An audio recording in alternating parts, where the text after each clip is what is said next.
Thank you বলো, ঠাম্মিকে একটু ধরো, ঠাম্মিকে একটু ধরো।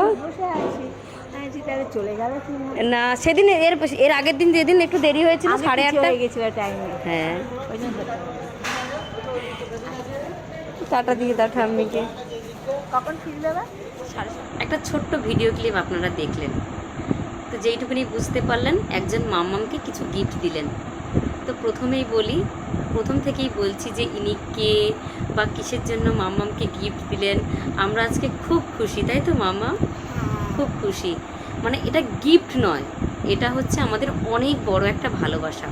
তো প্রথম থেকেই বলি, যারা নবদ্বীপ বড়ালঘাট দিয়ে যাতায়াত করেন বিকেলের দিকে, ওনাকে দেখতে পাবেন।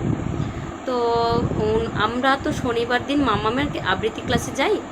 যারা যারা আমার ব্লগগুলো দেখেন তারা তো জানেনই যে আমরা শনিবার দিন মাম্মামের আবৃত্তি ক্লাসে যাই। আর যেদিন এমনি নবদ্বীপ যাই তখন আমরা খুব একটা ঘাট দিয়ে যাই না।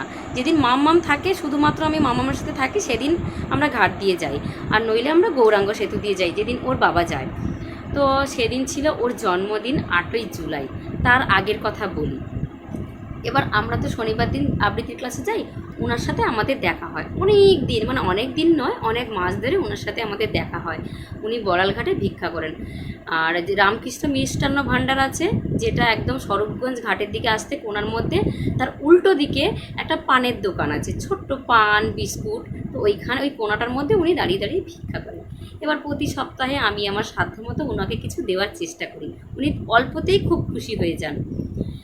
এবার তারপরের থেকেই ওনার সাথে পরিচয়। মাম্মামকে খুব আদর করেন, হাত বুলিয়ে দেন, বুনু বুনু বলে ডাকেন। তো 8ই জুলাই সোমবার ছিল আমার মাম্মামের জন্মদিন। তো সেদিন বিকেলবেলা আমি আর মাম্মাম যাই ওর কেক কিনতে, জন্মদিনের মন জিনিসে।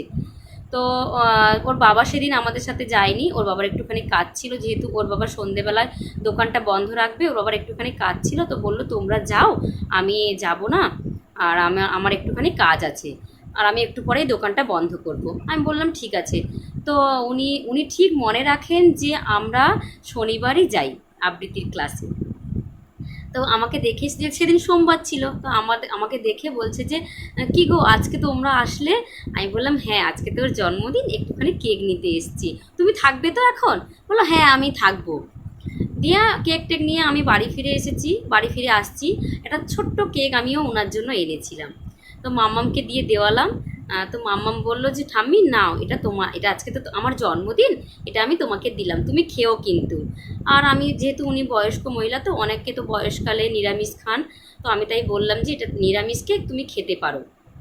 তো তারপরে বলছো আচ্ছা ঠিক আছে খাবো, কিন্তু তুমি কেন আনতে গেলে? আমি বললাম আজকে আমার মেয়েটার জন্মদিন, তোমাকে আমি এটা দিলাম। তো তারপরে আমি একটুখানি এগিয়ে আসছি, তো উনি আমাকে পেছন থেকে ডাকলেন, শোনো। আমি বললাম হ্যাঁ বলো।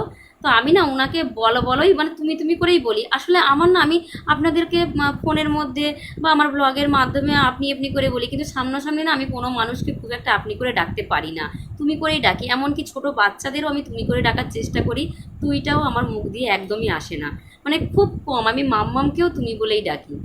তারপরে তো বললো কি যে আমি ওকে 10টা টাকা দিই। আমি বললাম কি মাসিমা, এর পরে যেদিন তোমার সাথে দেখা হবে তুমি ওকে একটা লজেন্স কিনে দিয়ে। বললো আচ্ছা ঠিক আছে। তো তারপরে সোমবারের পরে একটা শনিবার গেছে, আর শনিবার ওনার সাথে দেখা হয়নি, কারণ আমাদের আস্তে আস্তে 8:30 বেজে গেছিলো, যার জন্য ওনার সাথে আমাদের আর দেখা হয়নি।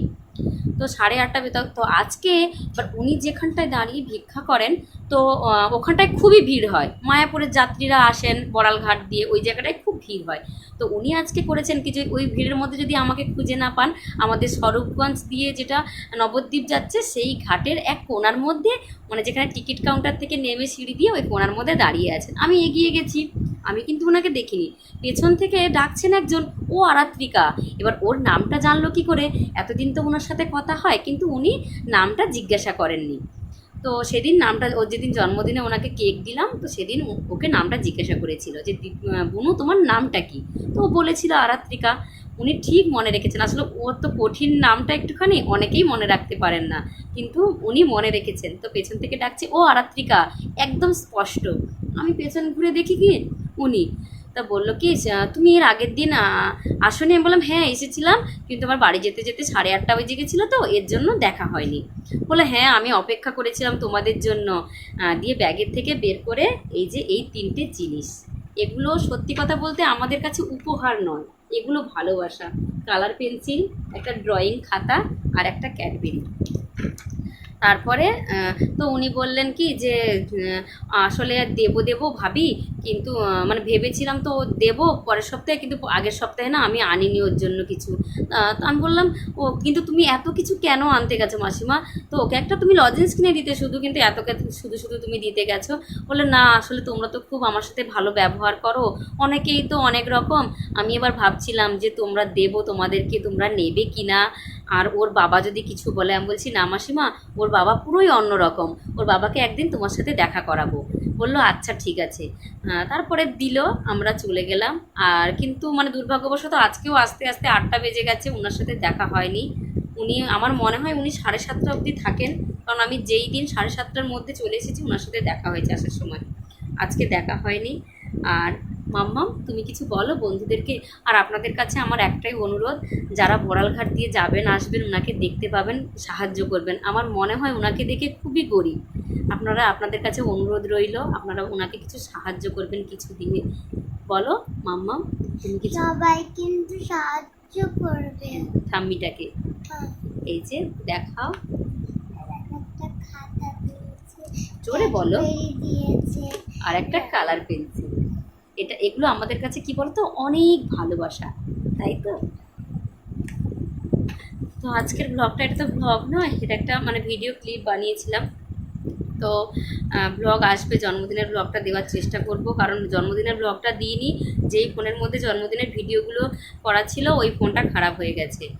খুব খুব শিগগির ফোনটা আমি মানে ফোনটা আসলেই সার্ভিস সেন্টারে দেওয়া আছে, আসলেই দেওয়ার চেষ্টা করব ভিডিওগুলো। তো সেই ভিডিওতেও উনি রয়েছেন।